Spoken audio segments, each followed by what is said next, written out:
السلام عليكم ورحمة الله وبركاته. أنا محمد مصطفى ودوت الريكورد ال13 لسبيشال كيس جيم، البروجكت اللي أنا شغال عليه على يونيتي من 2022، والنهاردة تاريخ 22 فبراير. أنا ضفت في الفيديو دوت كذا حاجة. أولهم إن الكاركترز اللي أنت بتلعب بيه يقدر يأتاك أي NPCs تانيين أو ريسرز تانيين، فياخدوا زي شوك ويف كده تطيرهم بعيد. والان بي سيز او الريسرز التانيين دول يقدروا يعملوا ايه؟ ريدايركت للباس اللي هم كانوا ماشيين عليه، ايا كان بقى هم طاروا فين، بعدوا قربوا بتاع. لا، هم بيبعدوا وبعد كده ايه بيرجعوا للباس بتاعهم عادي تاني.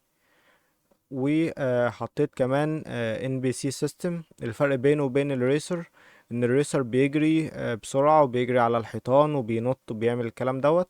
الان بي سي بس كل اللي هو بيعمله ان هو بيمشي حوالين باس معين من نقطة للتانية. فده بالنسبة للريسرز والان بي سيز. حاجة تانية ضفتها ان انا شغلت الجرافيكس سيتنجز. قعدت ايه اعدل فيها شويه، لان في الفيديو اللي فات لو خدتوا بالكم ما كانش فيه تشادو حتى. ما فيش شادو خالص ولا في اي ريفليكشن، كانت كل حاجه تقريبا مطفيه. فابتديت ايه اشتغل عليهم شويه واشغلهم واحط دايركشنال لايت علشان الكابابيلتيز بتاعت اليو ار بي اكتر بكتير من الاس ار بي اللي هو السيستم القديم بتاع الجرافيكس. حاجه تانية ضفتها في الريكورد دوت ان انا ابتديت احط تيرين حوالين الماب. تيرين دوت اللي هو زي الشجر او مش الشجر، الجبال او الجزر اللي حوالين الماب اللي انا عاملها. يعني الارض اللي انا كنت واقف عليها دلوقتي ديت كلها تيرين انا ايه رسمه وحطه تحت الماب اللي انا عاملها بال 3 دي. فالتيرين سيستم دوت تبع يونيتي، والماب نفسها انا عاملها على بلندر.